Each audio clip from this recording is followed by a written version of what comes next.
a esta segunda jornada del Seminario Internacional de Crítica Teatral. Ayer partimos con 2 conferencias y un foro. De alguna manera, ayer quedó establecido el marco de la conversación al retomar la reflexión sobre la crítica teatral luego de los seminarios y coloquios que se hicieron en el año 2007 y 2010. Con lo que nos encontramos es con una cierta, diríamos, agudización de lo que proyectábamos en el año 2010, ¿no?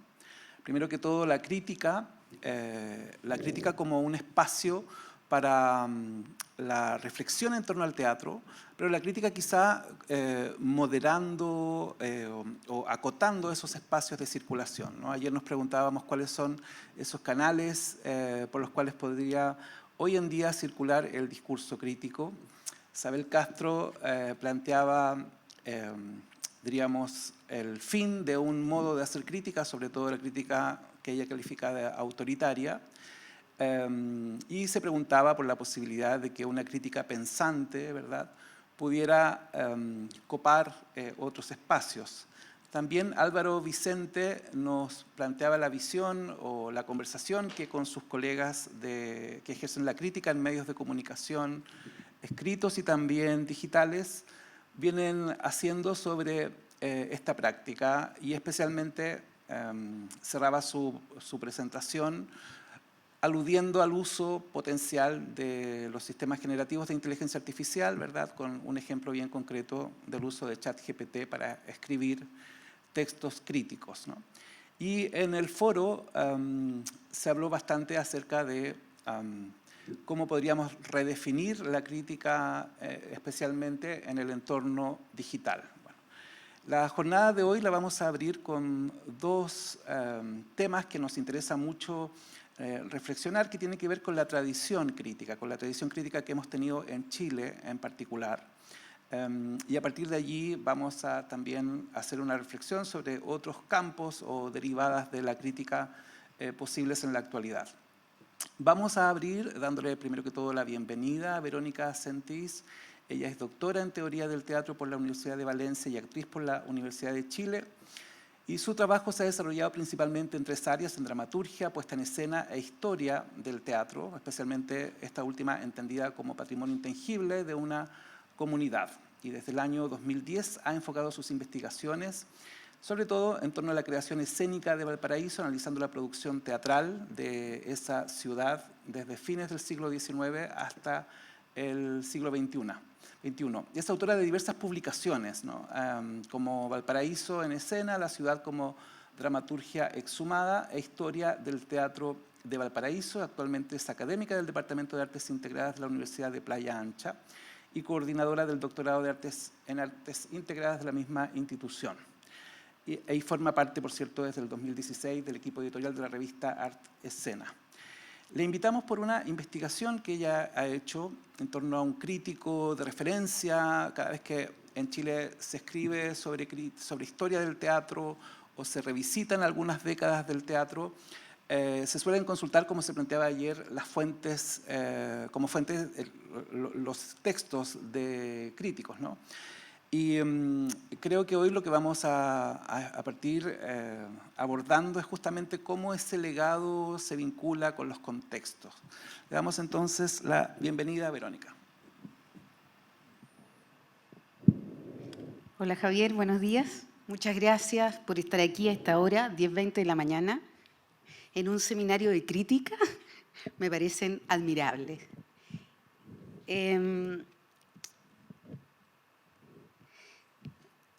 Javier me contactó hace un tiempo para justamente solicitarme una ponencia sobre Critilo, un crítico teatral español que generó su producción crítica entre el año 1941, cuando llega a exiliarse, ¿sí?, acá a Chile como país anfitrión, y el año 1975, que es cuando muere. A mí me parece que para poder entender la producción de Critilo en esa época es necesario hacer algunas consideraciones previas. Entonces, antes de entrar específicamente en lo pedido por Javier, me interesa dar o comentar con ustedes ciertos marcos teóricos que nos permiten entender la producción de Critilo como un producto de su tiempo, sobre todo porque analizar hoy día la producción de José Antonio Romera, cuyo uno de sus seudónimos, uno de los tantos que tenía, era Critilo, significa un ejercicio metacrítico, ¿sí? Y para eso hay que tener algunas consideraciones. Espero no alargarme mucho. El temario que me interesa abordar es primero entender la relatividad del canon estético-teatral, teatralidades estéticamente legitimadas o no legitimadas, cómo se llega a eso, la crítica como una herramienta que construye un canon, hablar después de la producción de Romera específicamente y comentarles algunas consideraciones que podrían servir para discutir, ¿sí?, sobre la mirada actual sobre el canon desde la crítica, específicamente desde la crítica teatral, que hay que decir que no es una producción en este minuto en boga, ¿sí?, y que además con la redefinición del concepto de crítica del siglo XXI ha significado una crisis mayor, después de la pandemia una crisis aún mayor, ¿sí?, que nos tiene reunidos hoy día por la mañana. Muchas gracias. Lo primero que me interesa es que podamos, en el fondo, pensar que el canon estético, ¿sí?, que existe en un momento histórico determinado, es producto de esta situación histórica específica, ¿sí?, y que se asocia, como plantea Villegas, con los sectores que están en el poder cultural. Vale decir, no siempre, por ejemplo, en el caso del teatro chileno, los sectores en el poder cultural, en términos teatrales, no corresponden a los sectores en el poder económico, sino que se producen particularidades, y en el caso de Chile, los sectores en el poder cultural, en el teatro, corresponden a una clase media intelectual formada en la universidad, que se posiciona desde fines de los años 30, desde Santiago, desde la universidad, y que funciona como transmisora de esa cultura. Y ahí aparece este concepto de la necesidad de historizar como procedimiento analítico estas producciones, porque primero nos permite pensar o deconstruir el canon estético como único, es decir, entender que aquellos elementos que han constituido el canon lo han constituido porque las obras son esencialmente buenas, ¿sí?, como si fuera un elemento inherente al objeto estético. Y en este caso, efectivamente, un canon estético es producto de una época, es producto de un sector ideológico y es producto de redes de circulación que determinan que eso es lo que vamos a considerar como la manera correcta, en este caso, de hacer teatro en una época determinada. Y esto, al entender que no es un valor universal, nos permite que lo estético es aquello que la comunidad interpretativa considera como estético y por lo tanto no es esencial a las obras, sino que es una relación entre las obras y su contexto interpretativo, en este caso desde la crítica. Y esto nos podría permitir, desde la actualidad, por ejemplo, una potencial pluralización del canon. Es decir, yo puedo desde hoy mirar obras que en el pasado se consideraban que eran marginales dentro del canon, incorrectas dentro del canon, las puedo mirar hoy día y decir, oye, mira, no las habíamos mirado de una manera que le asignáramos un valor, porque aquí aparece el tema de los procesos de crítica, sobre todo los procesos de crítica del siglo XX, como un proceso de asignación de valor. Es decir, me gusta, la considero, la critico, la resalto, ¿sí?, porque le asigno un valor, y esa asignación de valor no es un acto, vamos a decir así, ideológicamente neutro, sino que esa asignación de valor refleja evidentemente la postura del crítico, su circuito sociocultural, su gusto, ¿sí?, y al ser publicada, que ese es el punto, se transforma en un juicio de gusto. Ahora, Desde que se fundan las repúblicas latinoamericanas, como plantea Moraña, lo que se entendía como, en este caso, como teatralidad estéticamente legitimada, corresponde a lo que en esa fundación de las repúblicas se entendía como alta cultura, ¿sí? O las bellas artes, o las bellas letras que se llamaban, ¿sí? Y que de una manera no sorprendente, voy a decir así, coincidía con los procedimientos europeos que estaban en boga y que las burguesías locales, independentistas, etcétera, se identificaban con ellas. Es decir, ahí hay un tema, hay una tensión, ¿no?, entre la idea de independencia de Latinoamérica, pero que es una independencia principalmente económico-política, ¿sí?, pero no culturalmente e ideológicamente alejada del canon cultural europeo. Y esta asignación de la teatralidad estéticamente legitimada como la alta cultura va a significar que aquella que no corresponda, que son producciones locales, que beben de otras raíces culturales, que beben de las fiestas populares, que beben de las ritualidades, etcétera, se consideran como baja cultura, ¿sí? Por lo tanto, estéticamente no están legitimadas o se consideran como discursos marginales. ¿Y eso qué significa? Significa que en un mismo momento histórico coexisten distintos discursos, ¿sí?, teatrales. No hay un solo discurso teatral, ¿sí?, pero se entienden en esta coexistencia, se entienden como de mayor valor aquellos que se asocian en el fondo a valoraciones de quienes están en el poder, en este caso cultural, ¿sí? Otra de las cosas que me parece importante que tengamos claro como en la crítica como una actividad que canoniza ciertas producciones de obra es que la crítica aparece como una apreciación que se hace parte de un circuito de circulación de obras, es decir, que determina qué debe ser válido y qué no dentro de ese contexto particular. Ahora, lo llamativo es que la experiencia estética, en este caso la experiencia estética frente a una obra de teatro, corresponde a un proceso de interacción que se produce entre un percipiente y la obra, y que eso significa, que esto es algo que a mí me interesa mucho, una vivencia personal, ¿sí? Es decir, lo que a mí me pasa con una obra es aquello que me pasa a mí como perceptor con esa obra.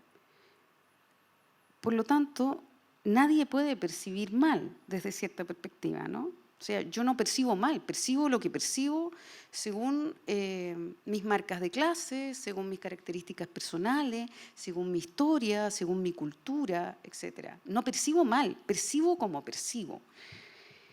Entonces, cuando los juicios críticos, como en el caso de Romera, que lo vamos a ver dentro de poco, se transforma en un juicio crítico publicado, se transforma en una especie de gusto autorizado.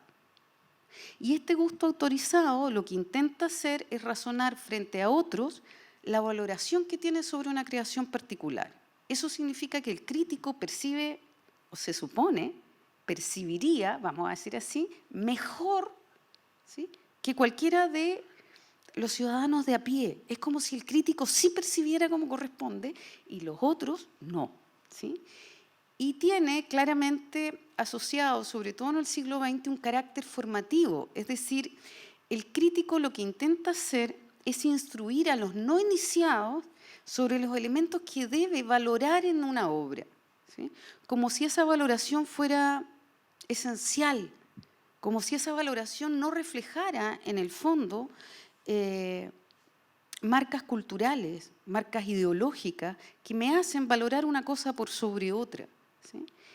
Y en ese sentido, cuando yo veo un rol de crítico como mediador, y que este mediador es fundamental entre el objeto creado y el público, yo veo que este discurso se traslada a través de ciertos procedimientos. Lo primero, a través de qué dice el crítico sobre la obra que está criticando.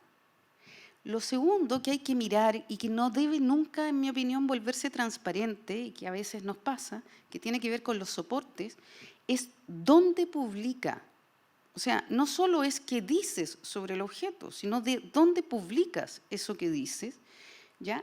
qué obras criticas y sobre todo, y para mí es muy importante, qué cosas descarta como campo de análisis. Es decir, qué no criticas. Porque dentro de un momento histórico tenemos un montón, una pluralidad de creaciones posibles y de producciones escénicas, pero son estudiadas y tomadas como objeto susceptible de ser criticados solo aquellas que coinciden con las lógicas del grupo cultural que está, vamos a decir así, que es hegemónico o que está en el poder cultural de esa época. Entonces, cuando nosotros vemos cómo aparece la crítica de arte, y nosotros tenemos crítica de arte, por ejemplo, de Sarmiento en el siglo XIX, cuando nosotros vemos esta idea de la crítica como una retroalimentación, que tiene dos objetivos, ¿no? Quiere retroalimentar a los grupos que están produciendo, pero paralelamente quiere enseñarle a la gente a percibir, que es algo que deberíamos pensar si se puede enseñar, ¿sí? Bueno, cuando vuelvo hacia Sarmiento, cuando aparecen las críticas y cuando se implementan las críticas en Latinoamérica, aparece esta idea de que queremos buscar, coincidiendo con el discurso independentista, una suerte de cultura nacional. Aún hay una aspiración ahí de que queremos buscar en las producciones de arte cierta identidad nacional, sobre todo en naciones que son nuevas como las nuestras, que no tienen 200 años siquiera, y que además tenemos que inventar, como diría Anderson, Benedict Anderson, situaciones de larga data, ¿no? Comunidades imaginadas. Nosotros decimos que Chile comenzó en el año 1542, por ejemplo, y tendríamos que preguntarnos qué idea de Chile nosotros tenemos cuando decimos que comenzamos como nación entonces, ¿no? Entonces, en Chile específicamente, en el siglo XX, desde el año 1940, con el gobierno de Aguirre Cerda, y lo indico porque me parece muy importante establecer los nexos históricos de las producciones críticas, cuyo lema de gobierno es gobernar es educar, y ahí parte de nuevo esta idea de la crítica como un elemento educador, ¿sí?, de percepciones, intentan hacerse cargo claramente de la idea de este ser nacional, ¿no? Y sobre todo si pensamos que la primera compañía realmente chilena es del año 1917, es decir, tenemos una distancia escasa entre este ser nacional que se busca a través de la producción artística y la real primera producción de una compañía chilena que no es española. Hasta el año 1917 todas las compañías son españolas, que se supone que nos habíamos independizado justo casi 100 años antes. Entonces, hay un lapso y una tensión, ¿no?, importante de observar cuando observamos estos ejercicios. Ahora, uno de los elementos importantes a tener en cuenta es que el teatro es un objeto estético evanescente, y eso es un problema. Es una característica, es fantástico, es inherente a las artes escénicas, que tiene un carácter tempoespacial. Cuando acaba la función, desaparece la obra. Y esta imposibilidad de atravesar el tiempo, esta evanescencia, produce específicamente en nuestra área una situación delicada, porque el objeto, la obra criticada, no trasciende el tiempo, pero la crítica sí, si está publicada. Y pasa un poco lo mismo con el texto teatral. Nosotros vemos que hasta fines del siglo XIX, comienzos del XX, si nosotros miramos la historia del teatro, es la historia del texto dramático. Y solo pasamos de la historia del texto dramático a la historia de la puesta en escena cuando aparecen las posibilidades de dejar registros polisemióticos, como son las fotografías y posteriormente el cine, que es mejor en ese sentido que la fotografía, y después el video, que me permiten dejar registros del acontecimiento sin ser el acontecimiento, pero por lo menos un registro polisemiótico. No es solo el texto, sino que me permite ver una visualidad cinética, en el caso del cine, una audición específica, la sonoridad de esa obra. Entonces, ¿qué es lo que pasa? Si yo entiendo la crítica como una actividad canonizadora, la pregunta es, ¿la crítica atraviesa el tiempo? la obra es difícil de reinterpretar después porque no atraviesa el tiempo. Por lo tanto, el rol de la crítica en teatro es distinto al rol de la crítica en otras artes que sí atraviesan el tiempo. Por decir una obviedad, la Mona Lisa sigue estando allí para quien la quiera reinterpretar. Las obras de teatro, si yo entiendo el teatro como ese acontecimiento convivial que nos reúne como comunidad en un evento único, dado que cada obra es distinta porque se co-construye, ¿sí?, en la relación actor-espectador, ¿cómo voy a repensar el canon posteriormente si la obra no existe? Entonces, ¿qué es lo que pasa? Que el texto crítico tiende a convertirse en el área de las artes escénicas, junto al texto dramático, en el caso del teatro, en una fuente muy relevante, muy a pesar que originalmente es un texto de carácter secundario con respecto a la obra. Es decir, la obra es el objeto estético y esta es una fuente secundaria, un texto crítico. Pero después la obra desaparece y queda como único material de acceso el material secundario. Entonces se produce ahí un traslape que es una tensión en las artes escénicas que es en rigor imposible de ser resuelta porque el arte escénico es tempoespacial, pero que nos lleva siempre a estarnos preguntando sobre el tema de los registros, de la memoria, y nos llega a preguntarnos siempre sobre el tema de el teatro como un patrimonio inmaterial, ¿sí?, justamente en esta situación de evanescencia que tiene el teatro como arte escénico. Y ahora entremos a Romera, después de esto. Recién, lo siento.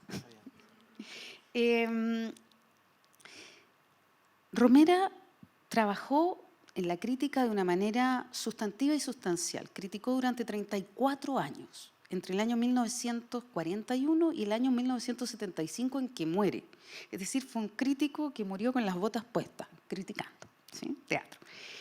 Pero su modelo, si yo lo miro desde hoy, porque no puedo mirarlo desde otro lado, y lo digo porque a veces uno dice, puede mirar la paja en el ojo ajeno y decir, ay, Romera estaba marcado por su tiempo y criticaba de una manera que ahora ya no criticamos.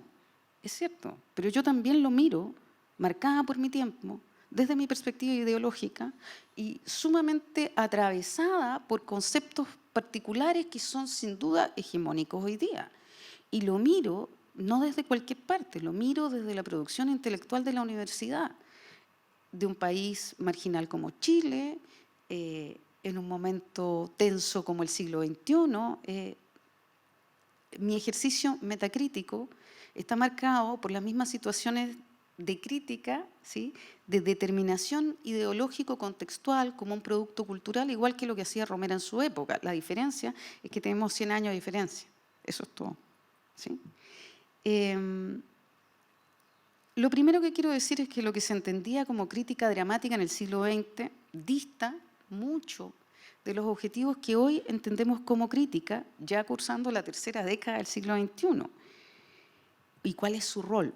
Lo segundo, hay que decir, es que los años 40 en el mundo es un momento complejo y en Chile también, porque por una parte en Chile se produce un salto, ¿no? Hay una evolución en el desarrollo de todas las artes y particularmente en nuestro país, a diferencia de otros países latinoamericanos como Argentina,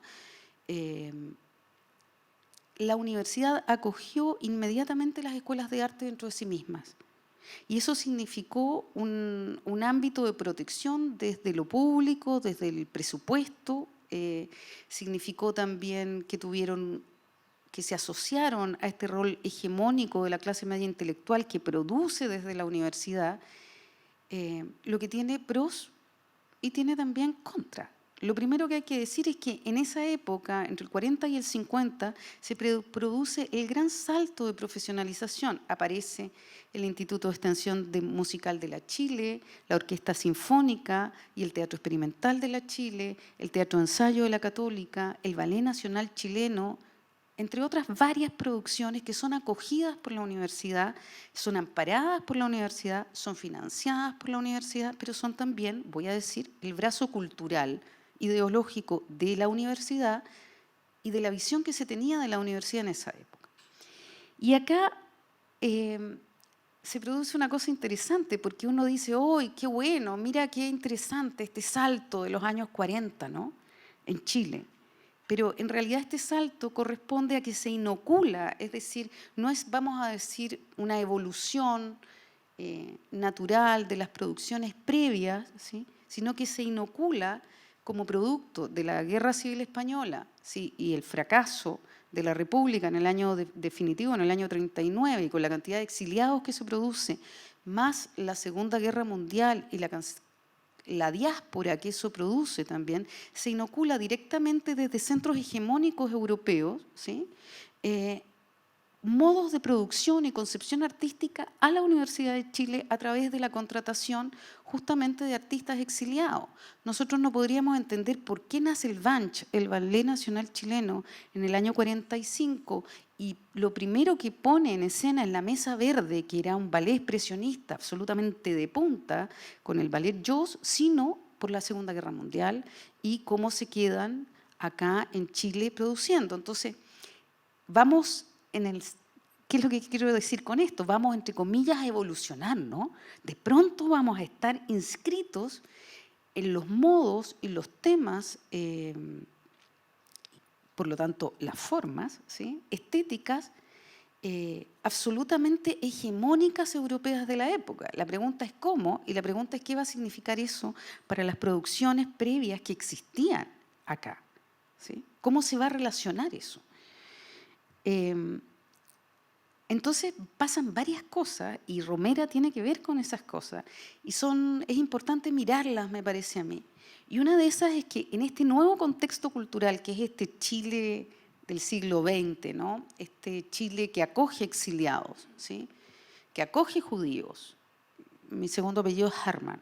Mi abuelo es un judío checo que pudo acogerse acá, ¿no?, que acoge judíos, que acoge españoles, se va a reconfigurar un cuadro contra el que además el teatro se supone que estaba peleando, ¿no? El teatro quería independizarse de los modelos hegemónicos españoles y, sin embargo, la fundación del Teatro Experimental de la Universidad de Chile se da de la mano de José Ricardo Morales, un exiliado español, que era el director de la compañía El Búho de la Universidad de Valencia.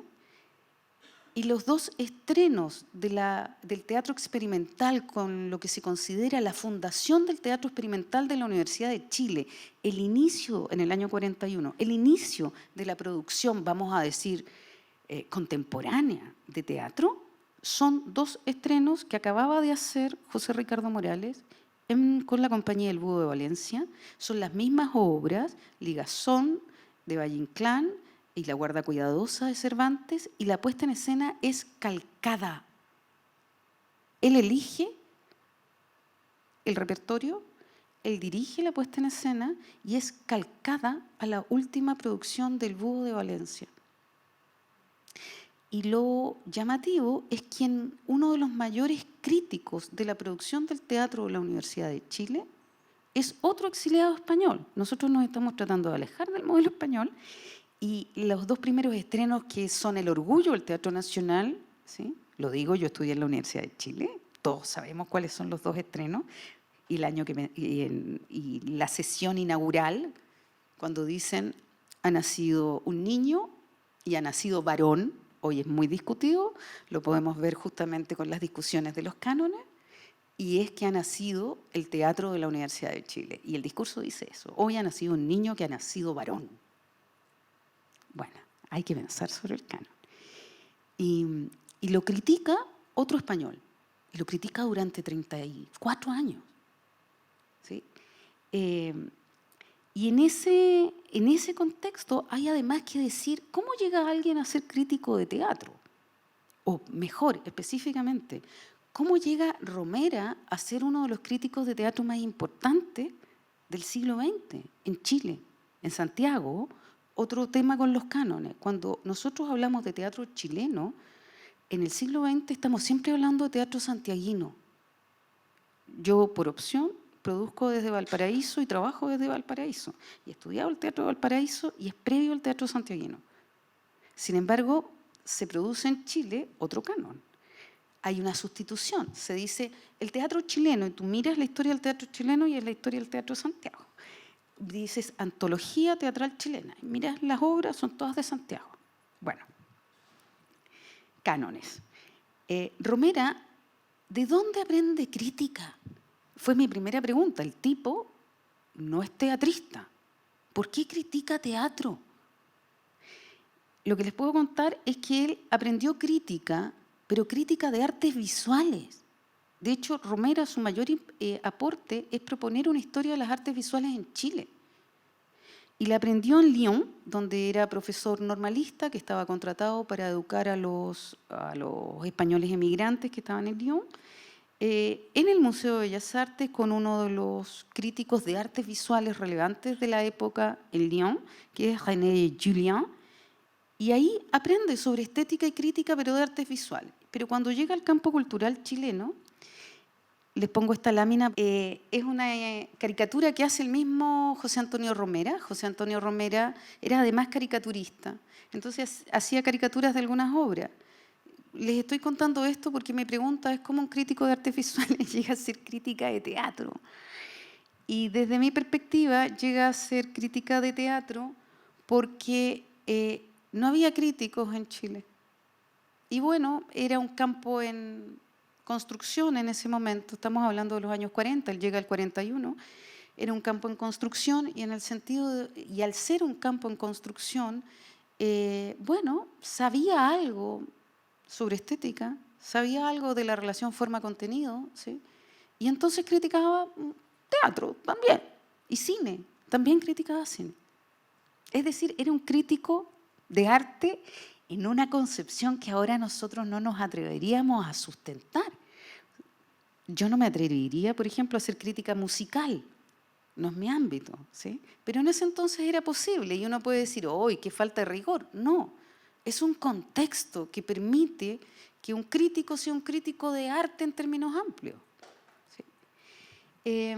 Y puedo decir que en qué se nota que no es un teatrista, que a mí me interesa. Yo tengo una doble pertinencia, soy actriz y soy teórica del teatro. Entonces, en esa doble pertinencia me interesa mucho que las producciones y los análisis de arte lo haga gente que conozca la cocina del teatro, ¿sí? En este caso.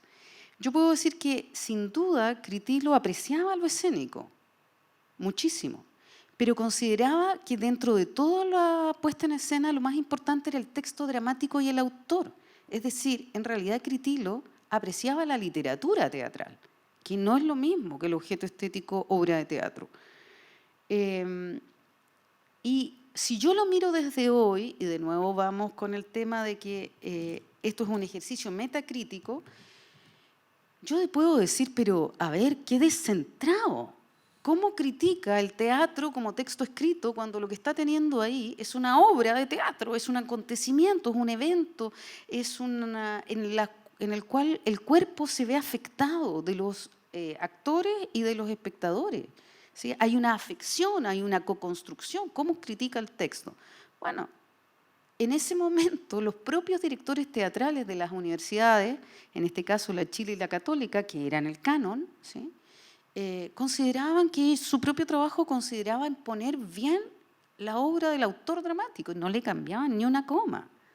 Muy a pesar que ya en 1912 Meyerhold estaba destruyendo la concepción de la puesta en escena como la puesta de un texto y centrándola en el acontecimiento y en que la autoría es del director. Pero eso no ocurría en Chile, no de ese modo, ¿sí?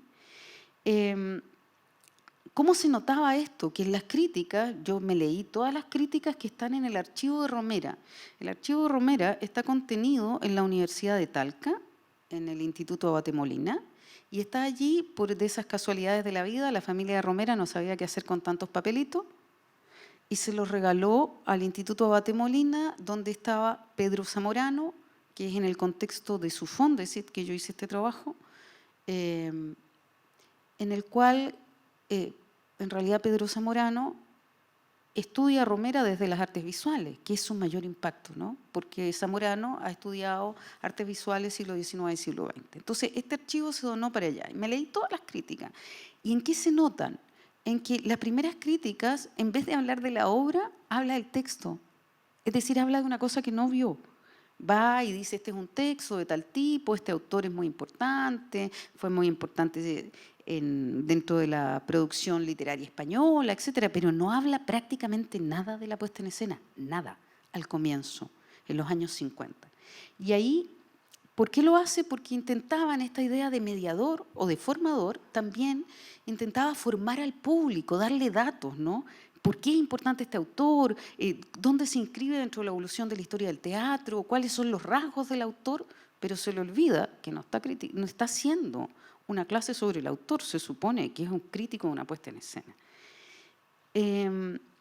Ahora, hay que entender el ejercicio crítico, insisto, como un producto de su tiempo, ¿no? Y en ese sentido, él mismo cambia. Es decir, pasan 34 años criticando. No piensa lo mismo en el año 1945 que en el año 1972. No mira el objeto estético igual, no hace las críticas iguales. En los 50, inicios de los 50, tiene un amor infinito por hablar de los géneros teatrales. Hay una crítica que a mí me pareció muy divertida, que habla y habla y habla de la diferencia entre ópera y opereta, pero nunca me habla de la obra que fue a ver, que se supone que titula esta crítica.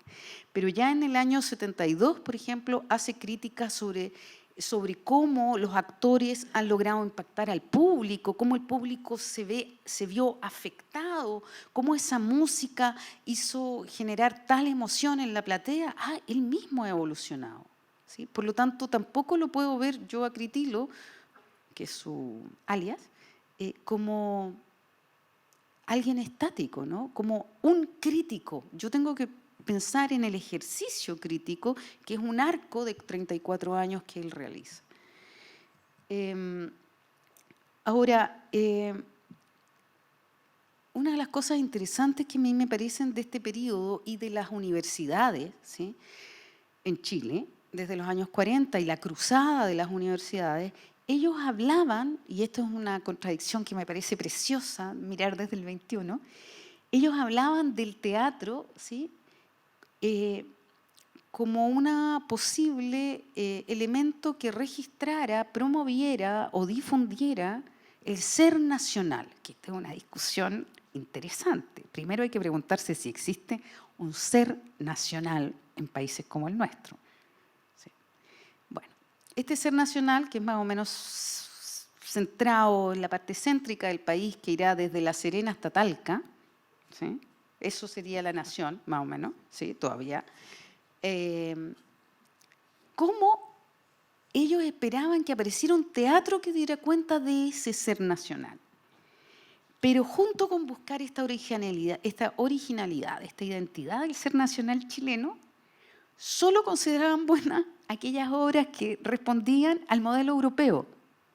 Entonces, tenemos el teatro universitario, canónico de la época de ambas universidades, la Chile y la Católica, hablando del ansiado ser nacional que aparezca en las obras de arte. Pero ese ansiado ser nacional solo es aceptado si se parece a Europa. Entonces, es una situación muy interesante y que además habla mucho de nosotros, ¿sí?,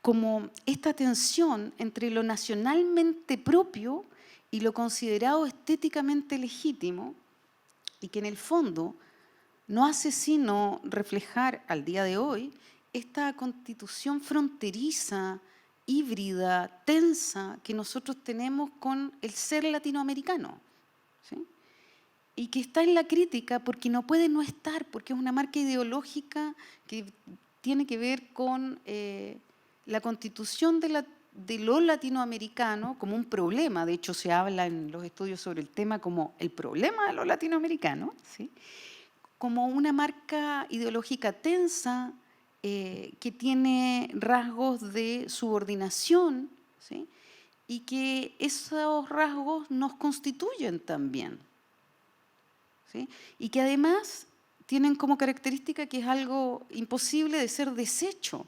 O sea, cuando uno dice hoy, aprovechando que estamos en el Centro Cultural de España, los españoles nos vinieron a invadir, pero cuando yo digo nos, me digo a mí misma, ¿de quién diablos estoy hablando? Nos, sentis Hermann. ¿Qué es ese nos? ¿A quiénes nos vinieron a invadir? O sea, ¿cómo se deshace? Latinoamérica es esta trenza, ¿no? Híbrida, tensa, vertical, polifónica. Entonces, se da esta constitución fronteriza, tensa, subordinada. Se observa también mucho en el siglo XX cuando queremos ser nosotros, pero que ese nosotros se parezca a ellos. Y eso me parece muy interesante, ¿sí? Y en ese sentido, bueno, esto no. Entonces vamos a seguir con el abordaje metacrítico. Les decía, hay que observar tanto qué puestas en escena se critican como cuáles son las puestas en escena que no se critican. En el caso de Critilo, la mayoría de las obras que él aborda y estudia pertenecen prácticamente de manera exclusiva a los teatros universitarios de la Católica y de la Chile, o a compañías constituidas como compañías independientes, pero que se formaron en la Católica y en la Chile. Yo no estoy pelando a nadie, porque yo me formé en la Chile y la marca la tengo en fuego, ¿sí? Pero por lo menos puedo decirlo. Y ambas compañías responden a un teatro de experimentación y de ensayo. De hecho, se llaman así: Teatro Experimental de la Universidad de Chile y Teatro de Ensayo de la Universidad Católica, que permitió, sin duda ninguna, indagar en una serie de ámbitos que son constitutivos y centrales de la puesta en escena, como son la escritura dramatúrgica, los planteos plásticos, las composiciones sonoras, y que produjo evidentemente innovaciones en la escena de la época. Y eso no se puede discutir. Ahora, ¿por qué lo produjo? Porque la Católica y la Chile, las compañías de teatro, tenían una condición privilegiada. Había sido separada la relación de la producción de obra con la taquilla. Cuando yo separo la obra del sustento de los artistas, puedo ensayar. Esto no es una novedad para nadie. Es la gran pregunta que uno se hace. Cuando yo quiero hacer un teatro de ensayo, ¿quién me paga el ensayo?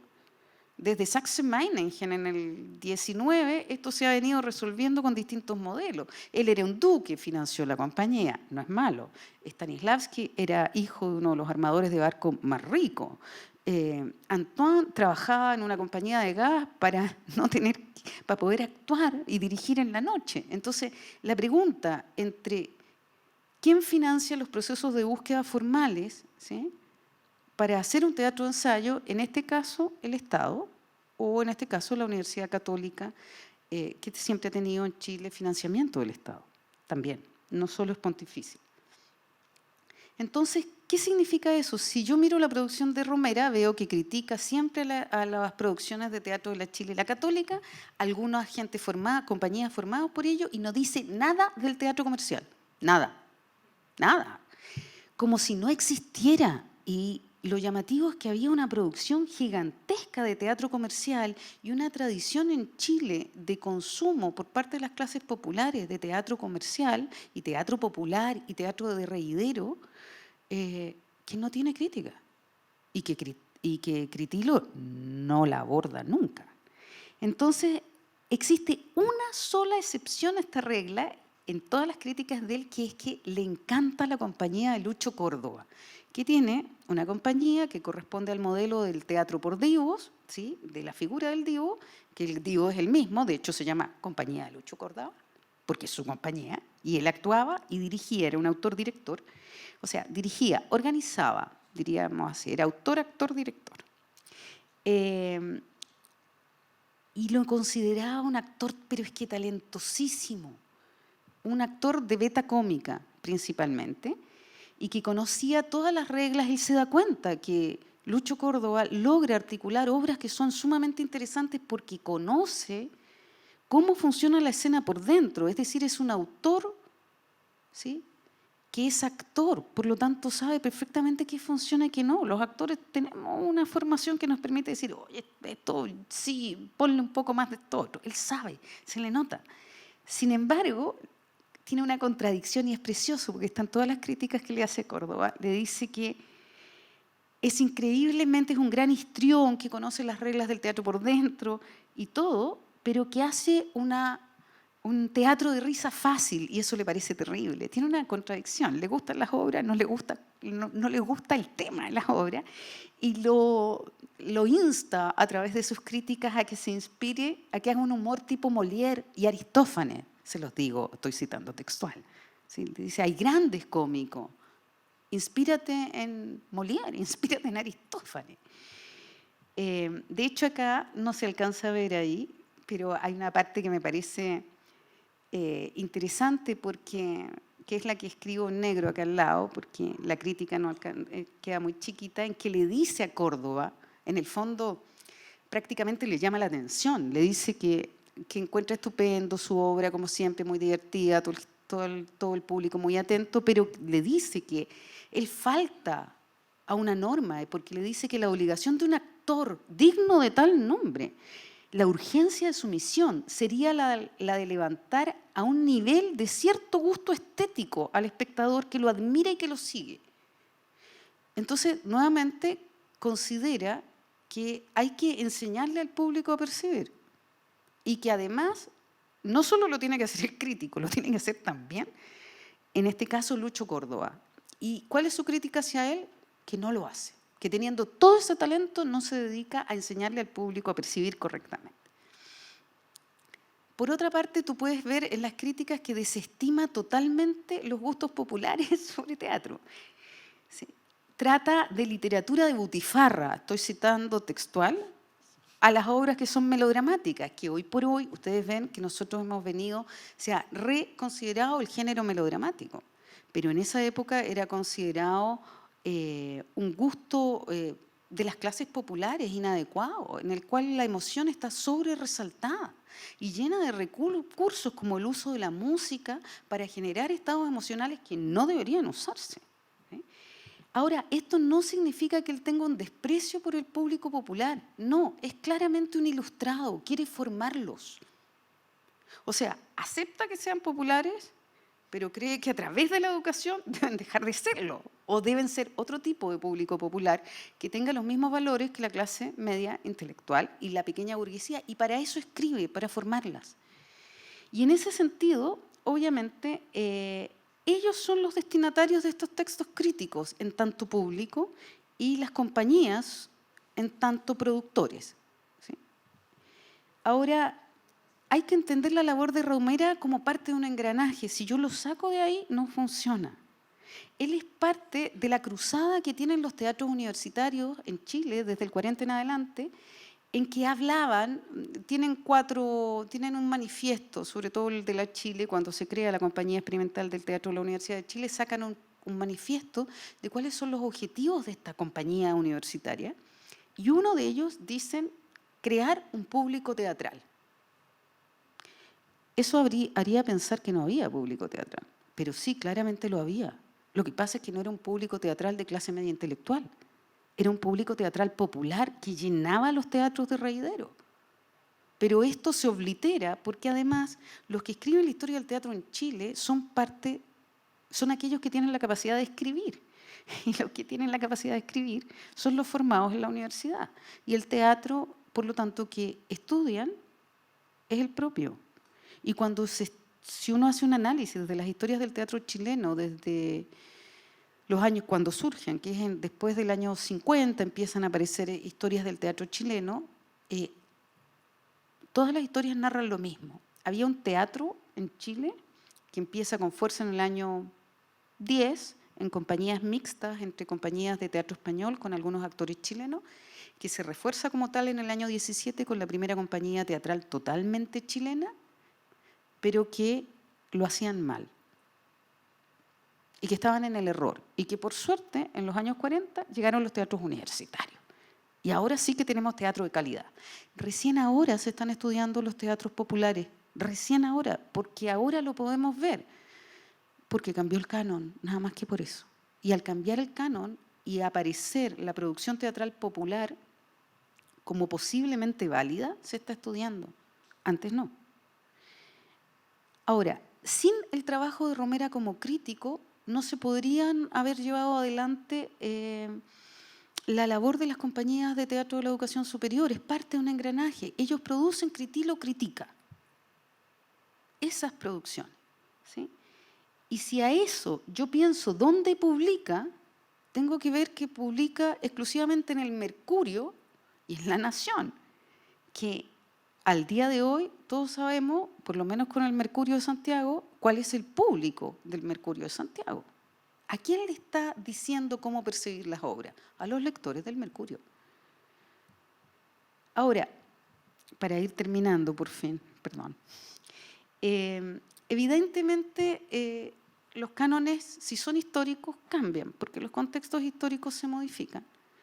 Y al modificarse, varía mi manera de interpretar los productos culturales.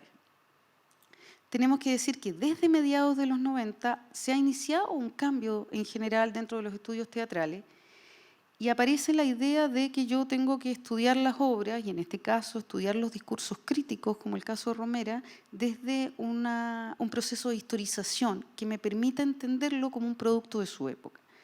Y hacerlo de este modo me permite abandonar la mirada esencialista y estructuralista, ¿sí? En el cual yo pienso o creo que hay algo esencial en esa producción. Y eso me obliga a preguntarme sobre quién produce esa obra, a qué grupo social pertenece, cuáles son sus destinatarios supuestos, para quién escribe, ¿sí? A qué grupo pertenecen las personas que elaboran los discursos críticos, dónde se publican estos discursos críticos y si en ese momento correspondía o no a una teatralidad estéticamente legitimada o era una teatralidad marginal, ¿sí? Y así yo puedo entender el teatro también como un producto cultural en el que los factores extraestéticos, que eso a mí me interesa mucho, son esenciales para entender la producción teatral y la distribución de esta obra, ¿sí? Es decir, las obras de arte circulan o no circulan, se validan o no, por una serie de valores que son extraestéticos, que no tienen que ver con la obra en sí. Y este cambio de concepción frente al canon nos deja mirando, ¿sí?, cómo se ha modificado el lugar de la crítica al día de hoy. Y evidentemente entre el siglo XX y hoy se ha modificado. Primero, actualmente casi no se publican comentarios de teatro en los medios de comunicación. Yo puedo encontrar comentarios críticos en YouTube, por ejemplo, pero como me gusta, más o menos, y hacia abajo. Y tú dices, bueno, es un juicio de gusto y muchas veces ni siquiera tiene, voy a decir así, siendo un juicio de gusto, el de los años de la producción de Critilo, por lo menos intentaba razonar el juicio de gusto. Puedo enterarme por qué le gustaba, acá no, ¿sí? Y entonces obliga a que nosotros nos replanteemos el modo y el sentido de la crítica. Y esto es una posición ideológica, es una opinión. Yo creo que la crítica tiene sentido. El tema es qué voy a entender como crítica. Y acá, como plantea el caballero, se vuelve necesario diferenciar entre el personal gusto que uno tiene como crítico y la mirada crítica, la que tiene como objetivo evidenciar el lugar desde donde hablo. Es decir, yo cada vez que hago crítica tengo que decir desde dónde estoy haciendo esa crítica. No puedo intentar hacer una sustitución, volver transparente mi perspectiva, ni el lugar desde el cual hablo, para que se entienda por qué digo aquello que digo, que no es neutro y que evidentemente ideológicamente tiene un lugar. Lo segundo es que por lo mismo, cuando yo digo, mire, yo hablo desde aquí, y en mi caso voy a ser súper particular, hablo desde Valparaíso como opción, hablo desde la universidad en Valparaíso, en Chile, hablo desde una doble pertinencia, que es una pertinencia práctica con una pertinencia teórica. Estoy marcada y por lo tanto no pretendo que mi manera de mirar los objetos sea universal. Es la que yo produzco y para eso lo que mejor puedo hacer es evidenciarlo. ¿Sí? Y pretendo, en el fondo, cuando hago ejercicios críticos, plantearlos como una lectura posible que pretende ver qué relación tiene ese objeto estético con su campo cultural, que lo produce. Pretendo hacerme cargo de mi propia subjetividad, pero también cuando quiero mirar la obra, lo más que puedo hacer es mirar qué dicen los productores de la obra, quiero decir el director, la compañía, en los circuitos de circulación, como en los programas de mano, como en las entrevistas que dan, qué es lo que ellos prometen con respecto a esa obra y yo miro después si se cumple o no. Eso es lo máximo que puedo hacer. No puedo pretender enseñarle a alguien a percibir. Me parece que excede la capacidad que uno tiene al respecto. Pero sí puedo mirar cómo se relaciona ese objeto con su contexto cultural y puedo observar también qué es lo que promete la compañía, cuál es la visión que la compañía tiene de sí mismo y cómo veo yo si eso existe o no existe en la producción de obra. Y desde esa perspectiva, yo creo que es importante ver que se ha evolucionado desde la imagen que planteaba al crítico como un guía hiperespecializado. A mí se me ocurrió que la palabra ideal era como un supraespectador, es decir, es el espectador más espectador de todos los espectadores, ¿sí? El espectador correcto, que le indicaba al público lo que tenía que percibir a la de un sujeto social que da una mirada posible dentro de una variedad de miradas con respecto a un objeto teatral, en este caso. Y en ese sentido porta un discurso, ese discurso pivotea o interactúa con la creación existente, pero es una producción autónoma, creativa también, diferente, en la que yo hago una interpretación de algo y propongo una mirada sobre ese algo, pero que no deseo ni desea el crítico erigirse como el juicio correcto sobre nada, sino solo una visión más posible, marcada por mis propios contextos socioculturales, históricos, ideológicos. Muchas gracias.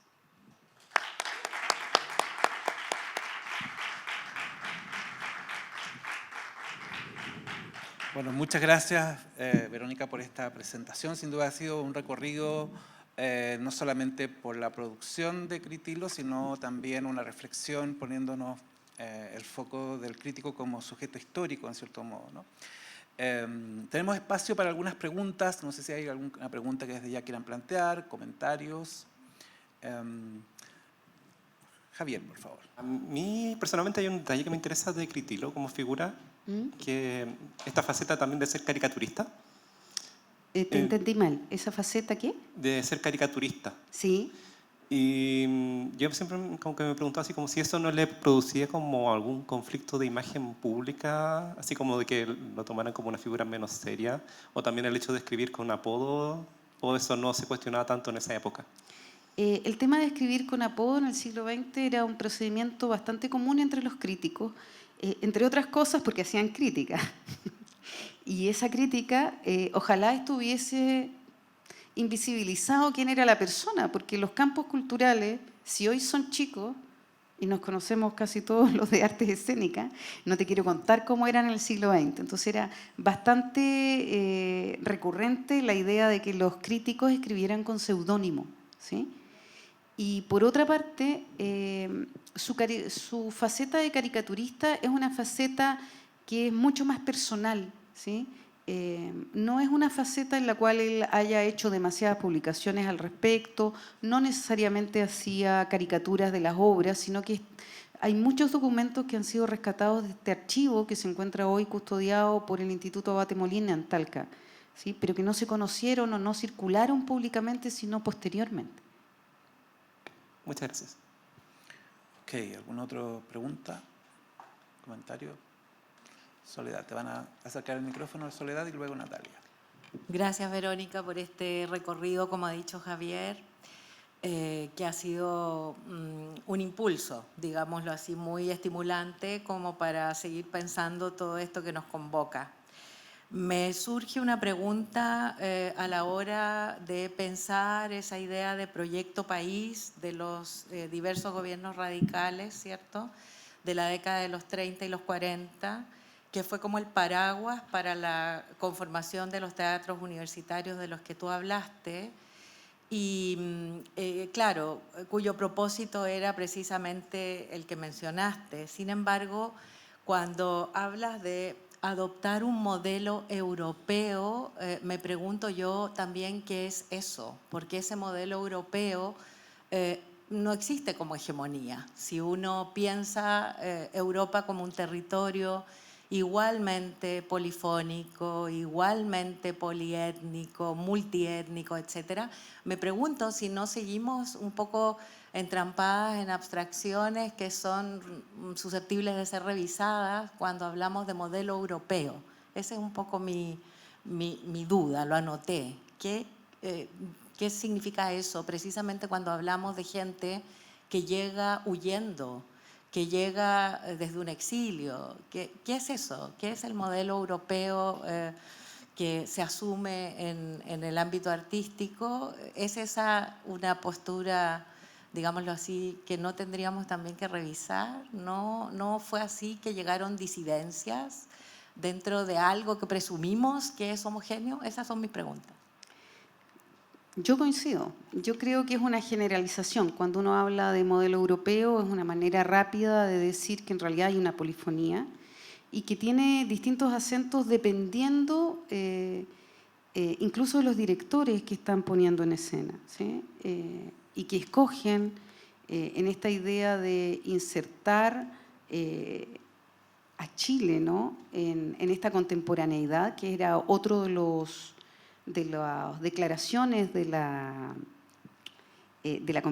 compañías universitarias, era promover el teatro universal, decían, ¿no?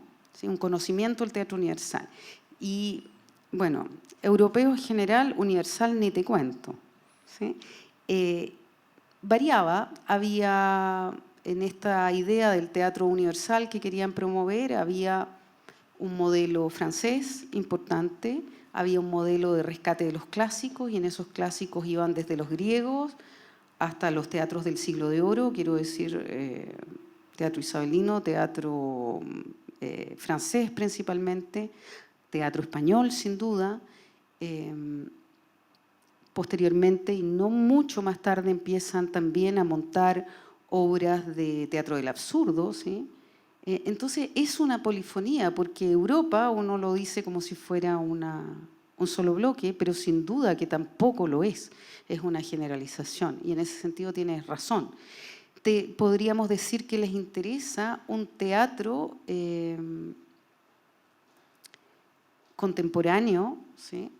También, que es otro de los elementos que les interesa a los teatros universitarios, junto con el teatro universal que ellos declaran, quieren también un teatro contemporáneo, pero ese teatro contemporáneo también es, lo voy a decir de otro modo, de algún país de Europa, ¿sí?